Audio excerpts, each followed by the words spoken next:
আমি কথা দিচ্ছি আমি আপনার অতিথির সেবা দেব। দিদি শোনো, তুমি তোমার নৃত্য দিয়ে, তুমি তোমার সঙ্গীত দিয়ে আমার অতিথির সেবা দিও। উর্বশী কি করলো? অপরূপ সুন্দর সাথে সজ্জিত হয়ে এলো দেবরাজ ইন্দ্রের সভায়। কিন্তু বাবা এখানে একটা কথা বলি, ভগবান সব সহ্য করে, কোনদিন অহংকার সহ্য করে না, আর সহ্য করে না ভক্তের চোখেরই জল। উর্বশী কি করলো? দেবরাজ ইন্দ্রের সভায় আসা মাত্র প্রথমে লক্ষ্য করলো ওই দুর্বাসা মুনির দিকে। কেন? দুর্বাসা মুনি এমন ভাবে বসে আছে, তাকে দেখে উর্বশীর মনে হলো, একই আমি কি দেখছি, আমার সম্মুখে যিনি দাঁড়িয়ে আছে এই তাহলে সেই মণিবর। কিন্তু মণি বলে তো মনে হচ্ছে না, আমার মনে হচ্ছে এ যেন কোনো পশুরই নেই দেখতে। 10,000 বছর তপস্যা করে দুর্বাসা মুনি সারা শরীরে শুধু হাড় কটা বিরাজমান, তার উপরে মাথায় একটা ইহা বড় জটা, সারা মুখ ভর্তি দাড়ি, গলায় রুদ্রাক্ষের মালা, মরণ দুটো রক্তে রাঙা, সারা গায়ে ছাই ভস্য মাথা। তাহলে ভাবুন কেমন দেখতে লাগলো। উর্বশী দেখা মাত্র সঙ্গে সঙ্গে তার মনে এই ভাবটা এলো যে কোনো মুনি নয়, যেন কোনো পশুর মতো দেখতে মানুষ।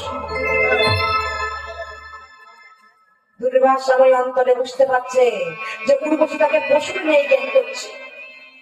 উর্বশী চিন্তা করছে কি, আমি এত সুন্দর সেজে এলাম, আমি আমার নৃত্য আমার সঙ্গীত অর্পণ করতে, কিন্তু কার চরণে? ওই পশুর মতো দেখতে মানুষটির চরণেই? না না, আমি পারবো না, আমি পারবো না। পরক্ষণে তার বিবেক তাকে বলল, তুমি দেবরাজ ইন্দ্রকে কথা দিয়েছো তার অতিথির সেবা করবে, তোমার উচিত অতিথির সেবা দেওয়া। তাই উর্বশী চিন্তা করলো যে আমার ইচ্ছা নিয়ে নৃত্য করা, তবু আমি নৃত্য করবো, কারণ দেবরাজ ইন্দ্রের কথা আমাকে রাখতে হবে।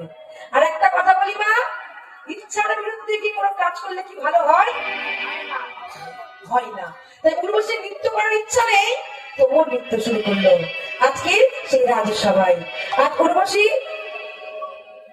দেবরাজ ইন্দ্রের সভায় আজকে নৃত্য শুরু করেছে। কিভাবে?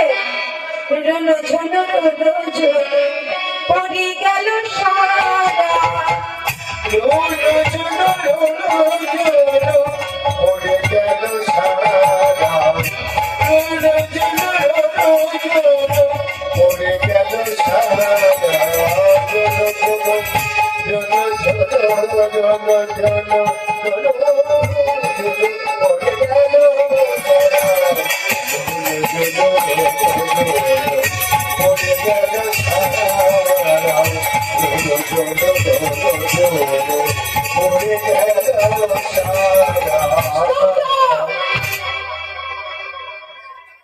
যখনই দুর্বাসা মানে বুঝতে পারলো উর্বশী নৃত্য করার ইচ্ছা নেই, তবু নৃত্য করছে, তাকে পশুর নিয়ে জ্ঞান করেছে। সঙ্গে সঙ্গে তো হে পুরাণ বলে, মূর্খ নারী, সামান্য একটা স্বর্গে নর্তকী তোর এত বড় সাহস, তুই আমাকে পশুর নিয়ে জ্ঞান করিস? তোর এত বড় সাহস, তোর নৃত্য করার ইচ্ছে নেই, তুই নৃত্য করছিস? শোন, তুই আমাকে পশুর নিয়ে জ্ঞান করেছিস, তাই তোকে আমি অভিশাপ দিলাম, তোকে পশু ধরে নিয়ে অর্থাৎ ঘটকি হয়ে ওই পৃথিবীর বুকে জন্মগ্রহণ করতে হবে আমাকে।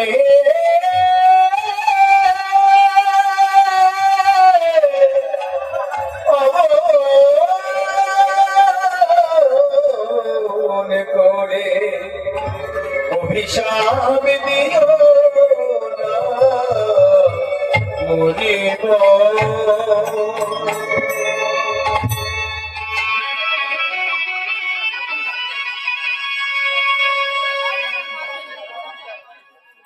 যখন অভিশাপ দিয়েছে যে ঘটকি মানে ঘোড়া হয়ে তোকে পৃথিবীকে জন্মগ্রহণ করতে হবে, সঙ্গে সঙ্গে উর্বশী স্থির থাকতে পারলো না, মুহূর্তের মধ্যে অহংকার চূর্ণ হলো।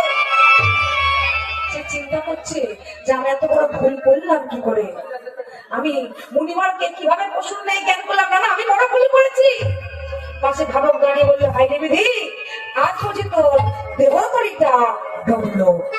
ভাবক এক পাশে দাঁড়িয়ে কলম দিলেন, ও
তরি তরি ডুবলো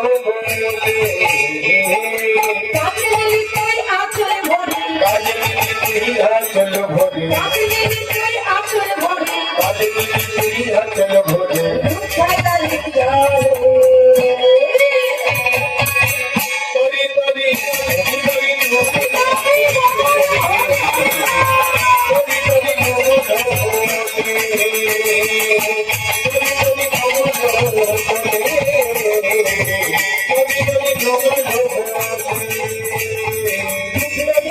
সাধের তরে আমাদের সিন্ধু জলে,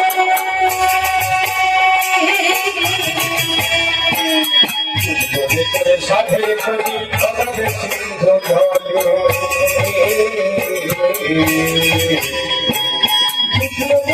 সাধের তরে আমাদের সিন্ধু জলে,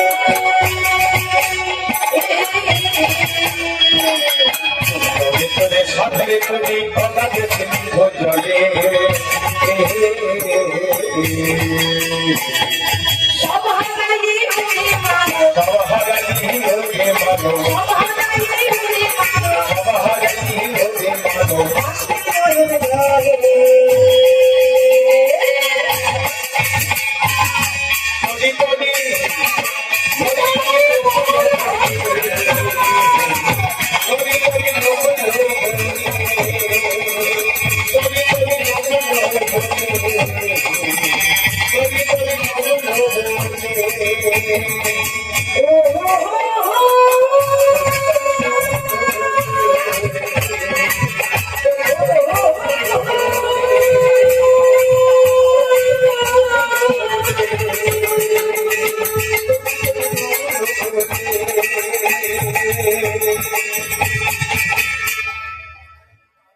এখানে কোন তৈরি কথা বলা হলো?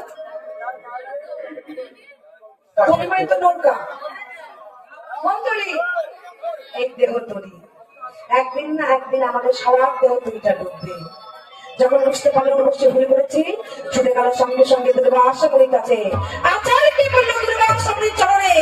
আর দুর্গাশ্বরীর চরণকে জড়িয়ে দিয়ে বললো, বলবো আমাকে ক্ষমা করুন, আমি চরবলা নারী, আমি কি করতে কি বলেছি, কি ভাবতে কি ভেবেছি, ক্ষমা করুন প্রভু, ক্ষমা করুন প্রভু গয়া।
যুগে যুগে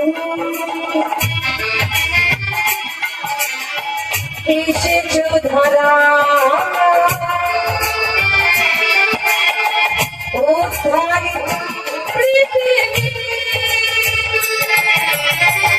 যুগে যুগে তুমি এসেছো ধরা,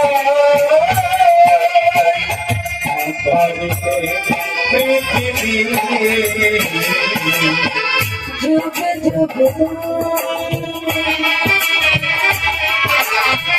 এসেছো ধরা,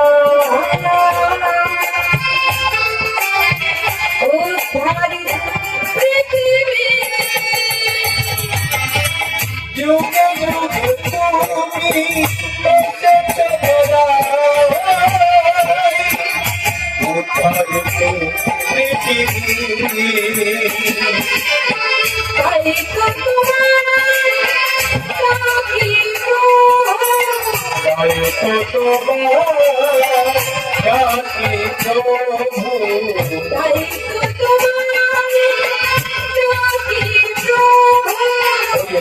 কৃপা করুন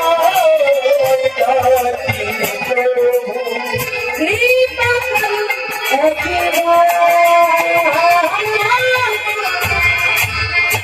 ক্ষমা করুন একবার কৃপা করুন কৃপা করো কৃপা করো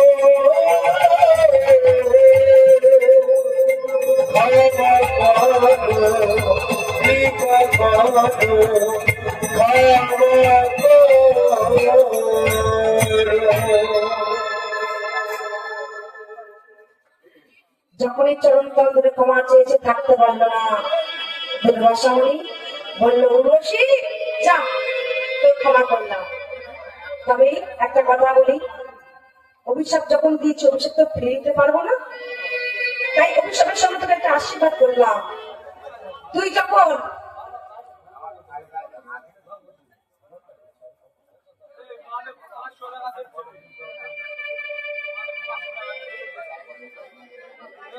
তোকে আমি আশীর্বাদ করলাম তুই পৃথিবীর বুকে ঘটকি মানে ঘোড়া হয়ে জন্মগ্রহণ করবে কিন্তু সূর্যোদয়ের সঙ্গে সঙ্গে তুই ঘটক হয়ে যাবি আর সূর্য অস্ত যাবার সঙ্গে সঙ্গে তুই তোর মানবী রূপ ফিরে পাবি মানে দিনের বেলা ঘোড়া রাখতে না মানুষ যা পৃথিবীর বুকে প্রভু তবে তুমি উদ্ধার পাবো না বলছি উদ্ধার পাবি তো তবে প্রভু তবে সত্যি করে উদ্ধার পাবি অষ্টবজ্র মিলনে হবে তোর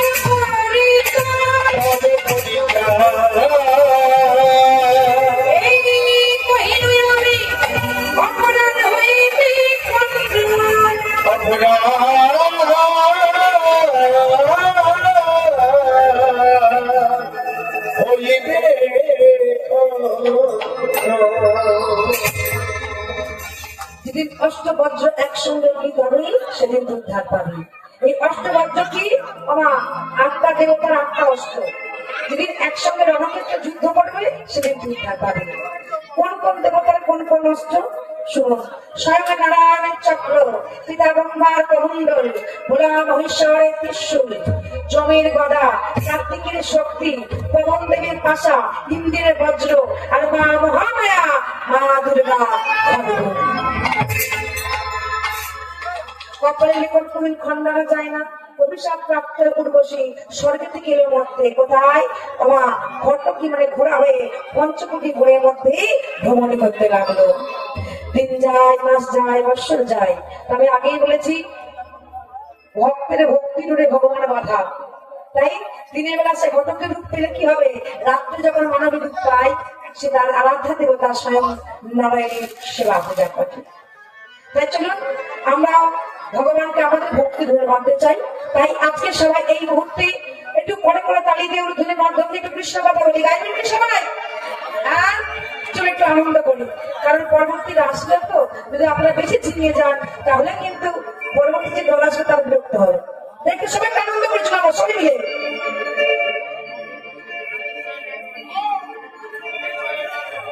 दिल खो गया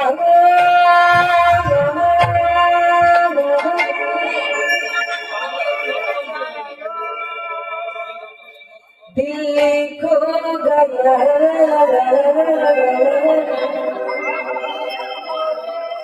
दिल खो गया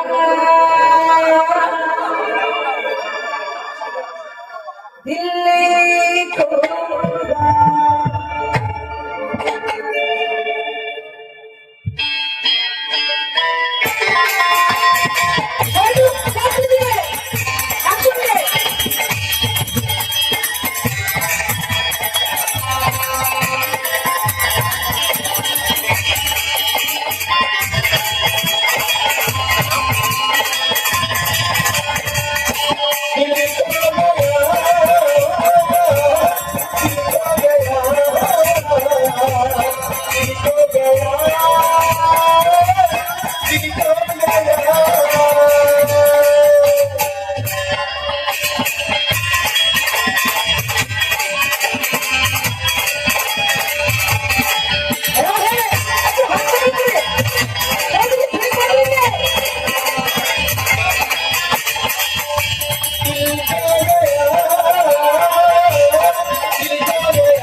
জীবনে প্যারা রে তবে তোমাকে বিহারি জানে বিনা রে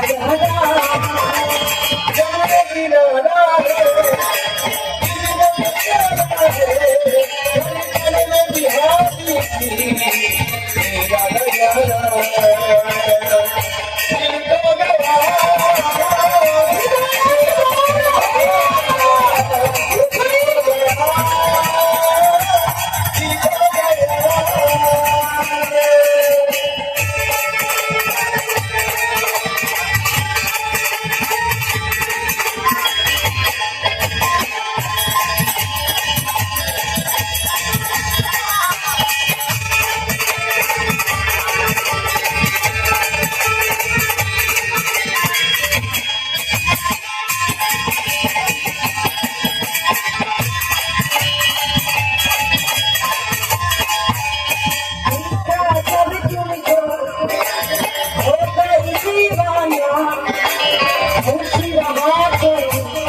আমি কিন্তু বারবার বলি না, এই মানে প্রথমবার বললাম। একটু সবাই হাত তুলে হাতটা বের করে আনন্দ করুন, কারণ হাত তুলতে কষ্ট হবে জানি, হাতের কিছু যন্ত্রণা করে। হাত তুলতে হবে না, হাতটা শুধু বের করে পড়তে ধরে দিলেই হবে। এই হাতে বের করছেন, বের করছেন, সবাই বের করছেন তো? দেখা যাবে তুমি তো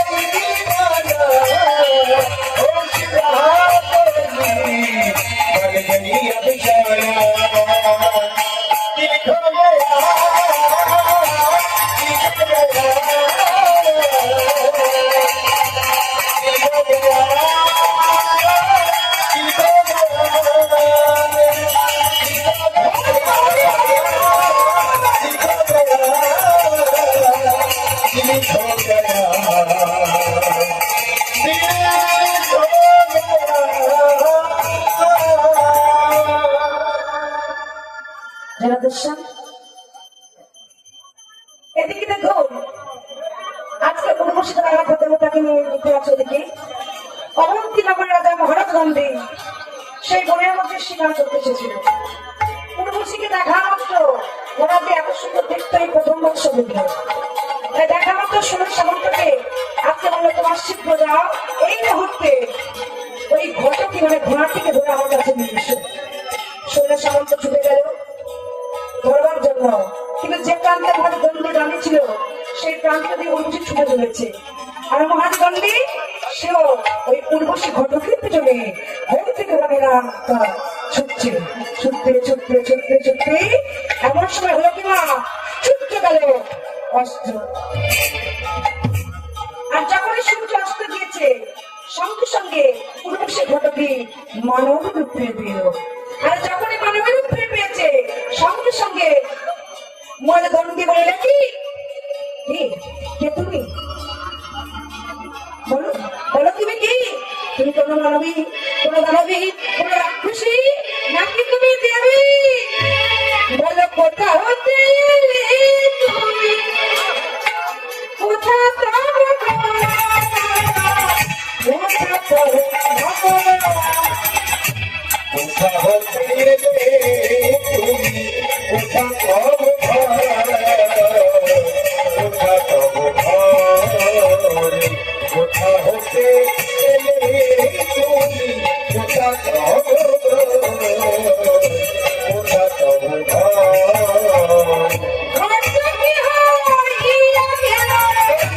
Oh,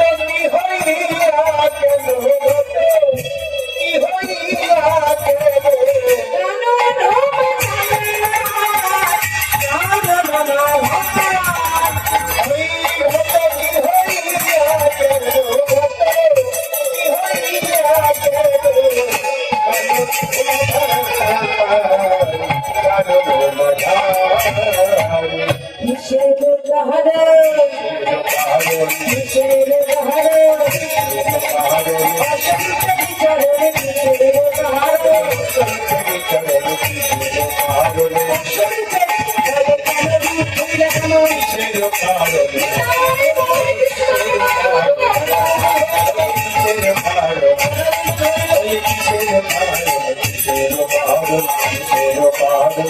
কিসের বাহারে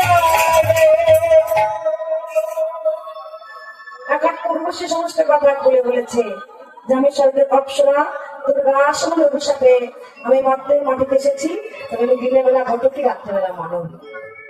পূর্বশী এত সুন্দর দেখতে ছিল যে মুখাজদণ্ডী তাকে দেখা মাত্র বিবাহের প্রস্তাব দিয়ে বসল।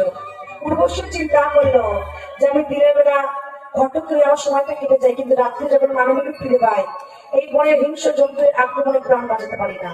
তার থেকে মহারাজ যখন আমাকে বিবাহের প্রস্তাব দিচ্ছে, বিবাহ করা হয়েছে, আমি যদি এই মহারাজকে বিবাহ করি আমি ওর রাজ্যে একটু জায়গা পাবো। তো এই মহারাজ, আপনার কাছে আমার একটা শর্ত আছে, আমি আপনাকে বিবাহ করবো, আপনার রাজ্যে যাব, আপনার সঙ্গে সংসার করবো, কিন্তু যতটুকু যা করবো আমি সবটুকু গোপনে, কারণ আমাকে গোপন কক্ষে লুকিয়ে রাখতে হবে। আমি গোপন কক্ষে থেকে আপনার সঙ্গে সংসার করবো, যদি রাজি থাকেন তবে বিবাহ করবো। সঙ্গে সঙ্গে বলল, উর্বশী তুমি এত সুন্দর দেখতে, আমি তোমার উপরে মোহিত হয়েছি, তাই তুমি যে প্রস্তাবে দাও না কেন আমি রাজি। তাই সঙ্গে সঙ্গে কি হলো মা, সেই বোনের গুলবনতাকে সাক্ষী রেখে বিবাহ সম্পূর্ণ হলো। আমি ঢাকে ঢাকে বাজে বাজছে শোনো,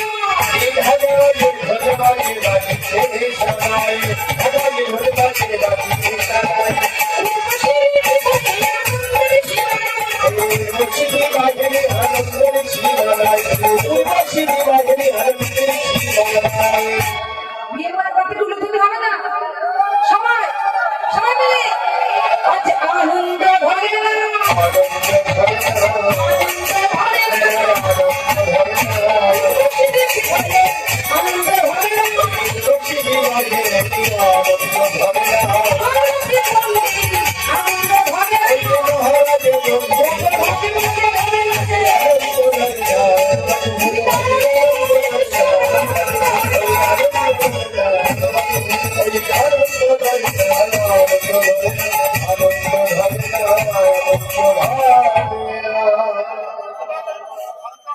আজকে কি হলো বাবা, বিবাহ সম্পূর্ণ হলো। সে রাতের অন্ধকারে উর্বশীকে নিয়ে গেল অবন্তীনগরে, একটি গোপন কক্ষে লুকিয়ে রেখে দুজনে সংসার করতে লাগলো। দিন যায়, মাস যায়, বৎসর যায়। এবার কি হয়েছে না, আজকে নারদমণি চিন্তা করলো স্বর্গে বসে যে উর্বশী ঘটকে সেই যা অভিশাপ পেয়ে মত থেকে শুধু আদৌ ফিরলো না, বুঝেছি তাকে উদ্ধারের কথা সবাই ভুলে গিয়েছে। তাই আজকে নারদমণি এলো দ্বারকায়। যে সময় বাবা ঘটনাটা ঘটেছিল সেই সময়ে ভগবান কৃষ্ণচন্দ্র দ্বারকারী সিংহাসনে বসেছিল রাজা রূপে। এসে দেখছে যে ভগবান বসে আছে সিংহাসনে। নারদমণি বললেন, নারায়ণ নারায়ণ নারায়ণ। একই নারদ যে, হ্যাঁ প্রভু। বলে আজকে কি মনে করে স্বর্গে থেকে মন্ত্রী? প্রভু আমি একটা প্রশ্ন নিয়ে আপনার কাছে এসেছি। কি প্রশ্ন? আচ্ছা প্রভু। বলে তুমি তো ভগবান। আজকে দ্বারকাধিপতি শ্রীকৃষ্ণ বলে বলল, নারায়ণ আমার ভক্ত আমাকে বলে আমি ভগবান। আচ্ছা প্রভু তুমি যদি ভগবান হবে নিশ্চয় তোমার কাছে সবকিছু আছে? বলে হ্যাঁ। বলে তোমার কোন বস্তুর প্রয়োজন? বলছে প্রভু আমার প্রয়োজন না, আমি সাধু সন্ন্যাসী মানুষ, আমার কি প্রয়োজন? আমি বলতে চাইছিলাম প্রভু তোমার কাছে যেহেতু সব আছে, মানে ঘটকি আছে, মানে ঘোড়া আছে। বলছে না তোমার কটার প্রয়োজন? যা আমার ঘোড়া ছেড়ে কি দেখো লাখ লাখ ঘোড়া করে আছে। ও প্রভু এই ঘটকি সে ঘটকি নয়, এই ঘটকি দিনের বেলা ঘটকি দিয়ে রাত্রিবেলা মানবী, সেই ঘটকি আছে কি? অন্তরে যাবি ভগবান অন্তরে বুঝতে পারলো না।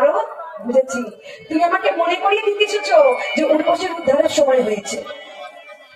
ভগবান অন্তরে বুঝতে পেরেছে কিন্তু প্রকাশ করলো না, বরঞ্চ নারদকে বললো, না দিনের বেলা ঘটকি রাত্রিবেলা মানে কোথায়? কোথায় সেই ঘটকি?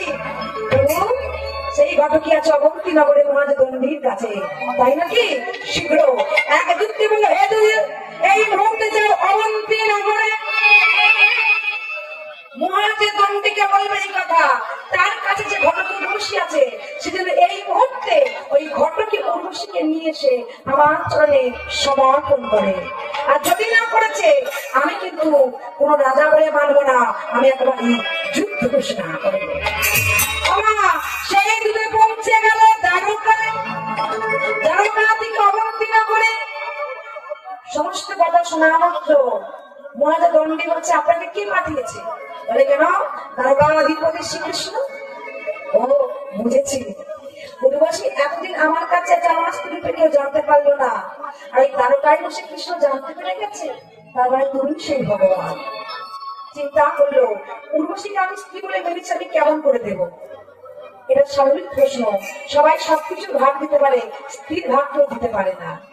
তাই বলছে যে আমি স্ত্রী বলে মেনেছি, আমি কিভাবে দেবো? না না, শোনা বলুন, আমি উর্বশীকে দিতে পারবো না। তার জন্য যদি যুদ্ধ করতে হয়, আমি যুদ্ধ করবো। সঙ্গে সঙ্গে ঘোষণা করা হলো, দ্বারকার সঙ্গে হবে অবতীর্ণ করে যুদ্ধ।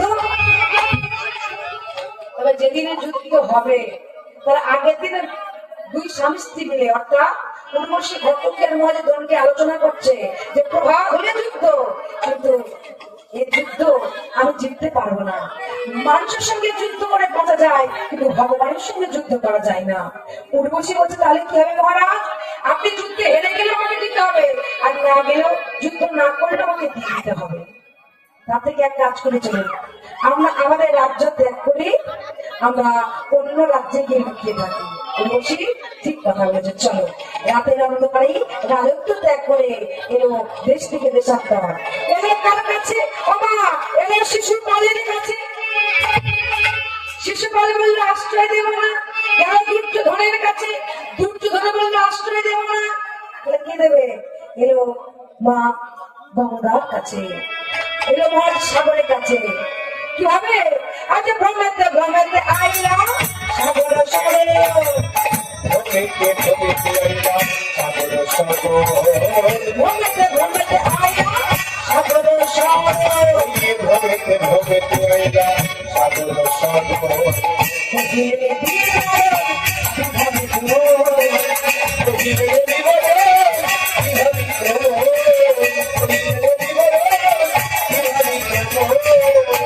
সমস্ত কথা শুনে সাগর বলছে, আপনার লোক পেলেন না? এখানে ভগবানের সঙ্গে দ্বন্দ্ব বাঁধিয়ে বসলেন। বলে, এখন উপায় বলে আপনাদের আমি আশ্রয় দিতে পারবো না। তখন উর্বশী বললো, মহারাজ, আমরা যখন কোথাও আশ্রয় পেলাম না, একসঙ্গে দুজনে বাঁচতে পারলাম না, তাহলে দুজনে একসঙ্গে মরতে তো পারবো। চলুন, যখন মা গঙ্গার কাছে দাঁড়িয়ে আছি, আমরা এই মুহূর্তে ওই মা গঙ্গার মুখে প্রাণ বিসর্জন দেবো। এক পা করে নেমেছে গঙ্গা জলে, কারণ প্রাণ বিসর্জন দেবে। এমন সময় সেই স্থানে এক রমণ এসেছিল স্নান করতে, সৈন্য সামন্তকে সঙ্গে নিয়ে। রমণী লক্ষ্য করলো যে একটা ঘটক, মানে ঘোড়ার একটা মানুষ ডুবে যাচ্ছে। তাই সৈন্য সামন্তকে বললো, তোমরা শীঘ্র যাও, শীঘ্র যাও, ওই যে মানুষটা ডুবে যাচ্ছে, ঘোড়াটা ডুবে যাচ্ছে, ওদেরকে বাঁচিয়ে নিয়ে আমার কাছে এসো। সঙ্গে সঙ্গে বাঁচিয়ে নিয়ে এলো। আসতে সেই রমণী প্রশ্ন করলো যে, আপনাকে দেখে মনে হচ্ছে আপনি প্রদেশের রাজা, আর কি এমন ঘটেছে যে আজকে তো অনেক বিসর্জন দিতে চলেছে? মহারাজ দণ্ডী সব কথা খুলে বলেছে। সঙ্গে সঙ্গে সেই রমণী মৃত্যু হেসে বলছে যে, কার সঙ্গে বিবাদ বাঁধিয়েছে? বলে, কেন কৃষ্ণ? আমি কে জানেন? আমি কৃষ্ণ আর বলরামের একমাত্র ভগিনী, আমার নাম হলো সুভদ্রা। চলুন, আপনার চিন্তার কারণ নেই, আপনাকে আশ্রয় আমি দেব। বাবা, সুভদ্রা নিয়ে এলো হস্তিনাপুরে, আজকে আশ্রয় দিল। যুধিষ্ঠির সব কথা শুনে সুভদ্রাকে বললো, সুভদ্রা, ভালো কাজ করেছো, নিরাশ্রয়কে আশ্রয় দিয়েছো, কিন্তু একটা কথা কি মনে করেছো? যার বিরুদ্ধে গিয়ে কাজ করেছো সে আর কেউ নয়, সে তোমার নিজের দাদা। কি হবে? বলে, শোনো, এই মুহূর্তে দ্বারকায় কৃষ্ণের কাছে সংবাদ পাঠিয়ে দাও যে উর্বশী ঘটকী আমার কাছে আছে হস্তিনাপুরে। সঙ্গে সঙ্গে সেই দুটি পৌঁছে গেল হস্তিনাপুর থেকে দ্বারকায়। ভগবান বলে, কার কাছে আছে? বলে, যুধিষ্ঠির কাছে। তাই নাকি? যুধিষ্ঠিরকে গিয়ে বলো, এই মুহূর্তে যুধিষ্ঠির যেন ওই ঘটকে উর্বশীকে নিয়ে এসে আমার চরণে সমর্পণ করে। যদি না করেছে, আমি যুধিষ্ঠির বলে মানবো না, আমি কিন্তু যুদ্ধ ঘোষণা করবো। যুধিষ্ঠির কাছে সংবাদে পৌঁছে গেল। যুধিষ্ঠির বলছে, আমি ধর্মরাজ, আমি যাকে একবার কথা দিই সেই কথা আমি রাখি। আমি যখন কথা দিই ওদেরকে আশ্রয় দেবো, তখন ওদেরকে আমি নিরাশ্রয় করতে পারবো না। তার জন্য যদি যুদ্ধ করতে হয়,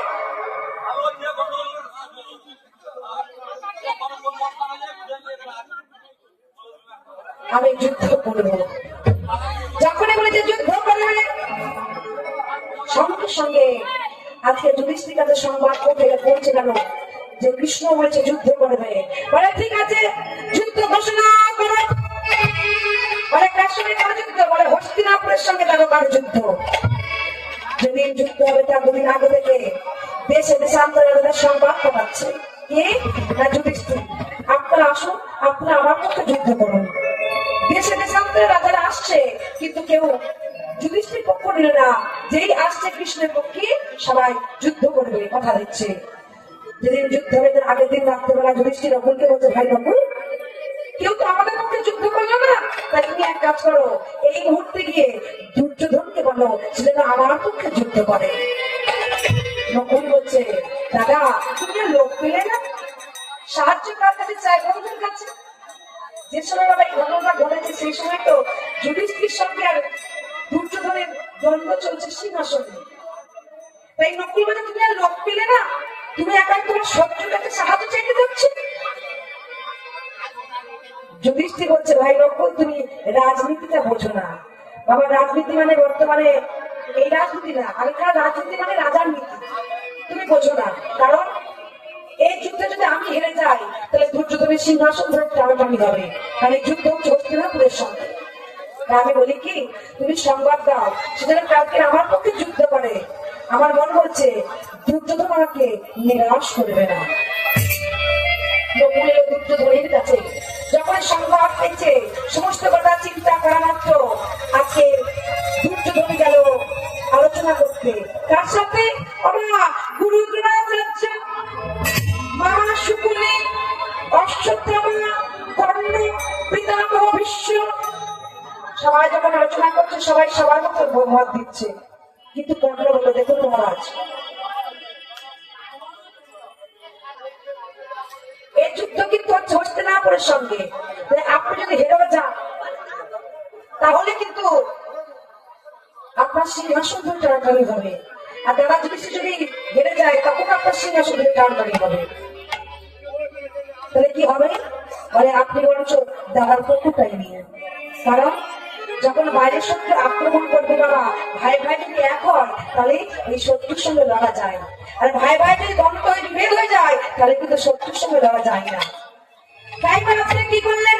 দুর্যোধন এলো নকুলের কাছে, বললো, ভাই নকুল তুমি দাদাকে গিয়ে এই কথাই বলো, তাকে চিন্তা করতে হবে না, তার প্রভাবকালে আমি আমার সৈন্য সামর্থ্য নিয়ে যথাসময়ে ওই কুরুক্ষেত্রের মাঠে উপস্থিত হব।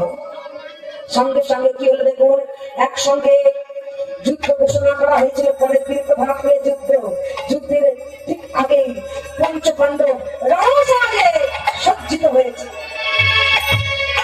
যখন পঞ্চপাণ্ডব রণসাজে সজ্জিত হয়েছে যুদ্ধ করতে যাবে, ওদিকে ভগবানের রণসাজে সজ্জিত হয়ে দেশে দেশান্তরে রাজাদেরকে সঙ্গে নিয়ে যখন রণক্ষেত্রে চলেছে, আজকে ঘোড়ায় রথের উপর উঠে বসেছে, সঙ্গে সঙ্গে হস্তিনাপুর থেকে ছুটে গেল একজন, সঙ্গে সঙ্গে কৃষ্ণের রথের সম্মুখে দাঁড়িয়ে বললেন, ওরে কৃষ্ণ,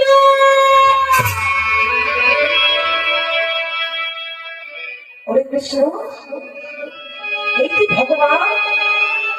এই তো সবাই ভক্তাদির ভগবান বলে, তুই কেমন ভগবান যে তুই চলছে ভক্তের সঙ্গে যুদ্ধ করতে?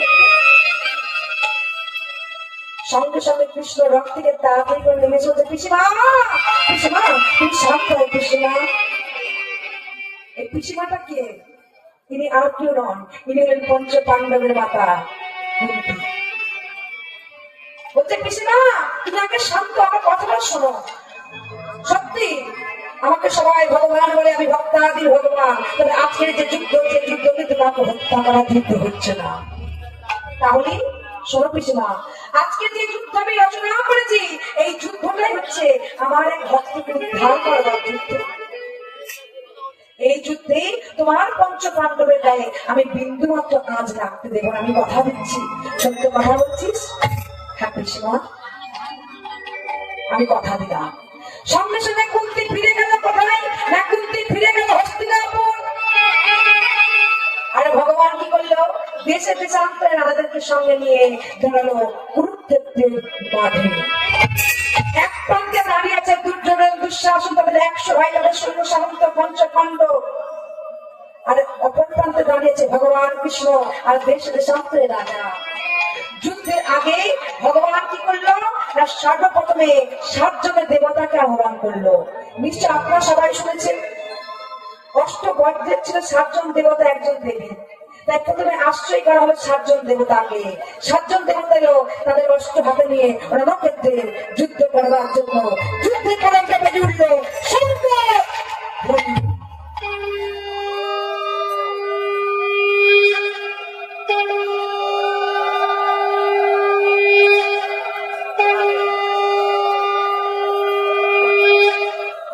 যখন রণক্ষেত্রে শঙ্কর ধ্বনি বেজে উঠেছে, এইবার শুরু হয়েছে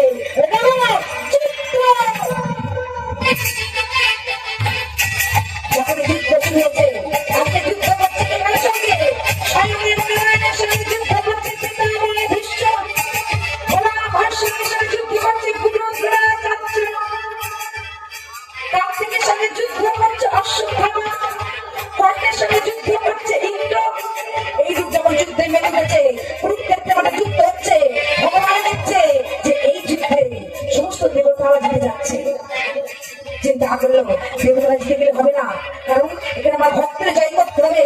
তাই ভগবান কি করলেন, নিজে রথের উপর দাঁড়িয়ে সমস্ত দেবতাদের শক্তিগুলি হরণ করে নিয়েছে। আর যখনই ভগবান শক্তি হরণ করে নিয়েছে, সঙ্গে সঙ্গে দেবতারা শক্তিহীন হয়ে পড়ল। আর আপনারা সবাই এই কথা নিশ্চয়ই জানেন, যখন দেবতারা শক্তি হারিয়ে ফেলে কার আরাধনা করে? মা মহামায়া, মা দুর্গা। তাই সমস্ত দেবতারা শক্তি হারিয়ে সেই কুরুক্ষেত্রের মাঠে দাঁড়িয়ে আজকে মা মহামায়া আরাধনা শুরু করলো। জাগো তুমি জাগো,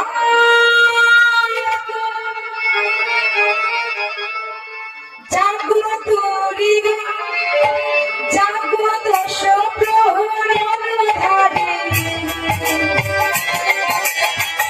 অভয় শক্তি সর্বদাই তুমি জাগো।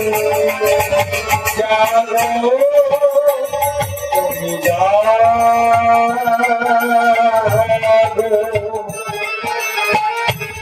জাগো দুর্গা, জাগো দশ প্রহর দ্বারে,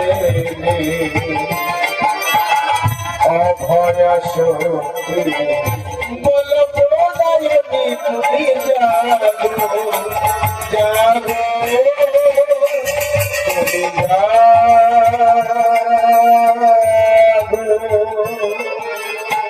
তুমি বড় আচ্ছা তুমি বড় অজগা গুরু প্রধানে ত্রিভুবনে শরণময় চন্দ্রিকা শঙ্কুরিকা, জাগো জাগো তুমি জাগো,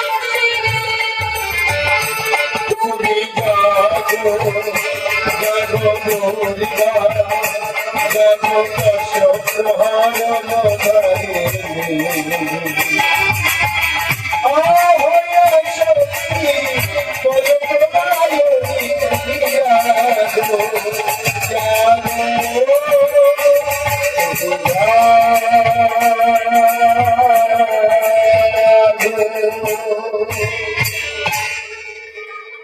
সমস্ত দেবতাদের ডাকি স্বয়ং মা মহামায়া, মা দুর্গা আজকে রণমুক্তি রূপ ধারণ করলেন। অর্থাৎ মহাকালী রূপ ধারণ করি হাতে ঘরে গড়ি রণক্ষেত্রে যখন উপস্থিত হয়েছে, আর উপস্থিত হওয়া মাত্র আর 7 জন দেবতা শক্তি ফিরে পেল। আর শক্তি ফিরে পাওয়া মাত্র সঙ্গে সঙ্গে ওই রণক্ষেত্রে শুরু করলেন যুদ্ধ। যখন একসঙ্গে অষ্টভদ্র ওই রণক্ষেত্রে যুদ্ধ করছে, সঙ্গে সঙ্গে কি হলো, অষ্টভদ্র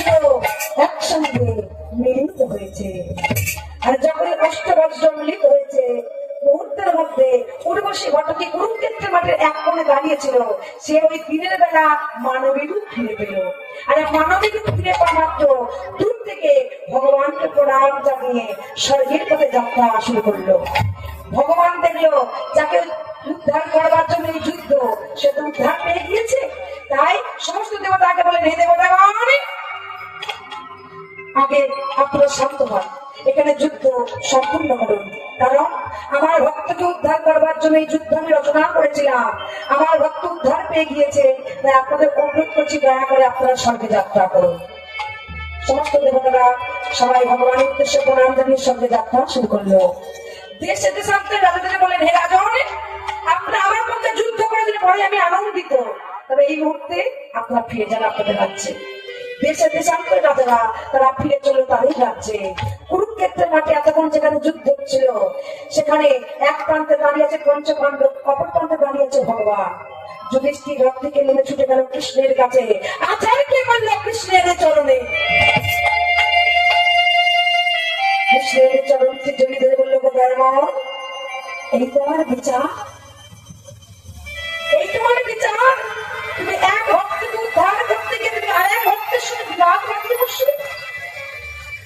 যুধিষ্ঠির, কেউ না জানো, তুমি তো জানো আমাকে যে ভক্তাধীন ভগবান বলে ডাকে, আমি যে ভক্ত যে আমার প্রাণ। দয়াময়, তোমার বিরুদ্ধে গিয়ে আমি হাতে অস্ত্র তুলে নিয়েছি, যাতে আমি কত পাপ করেছি।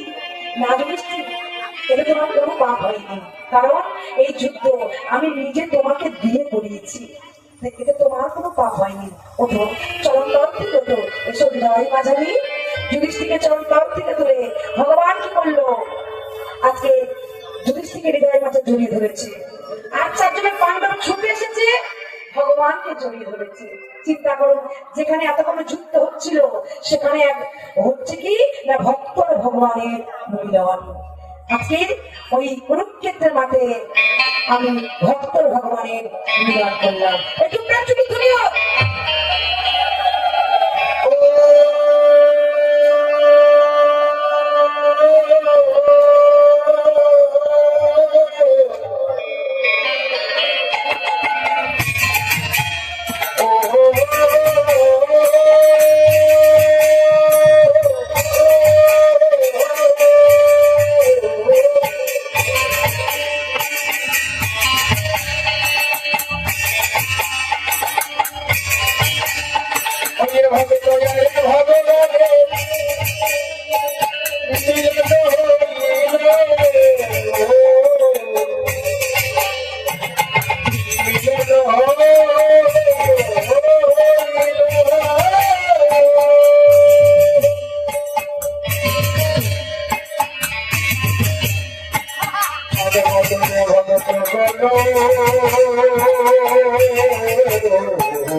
সম্পূর্ণ হয়েছে।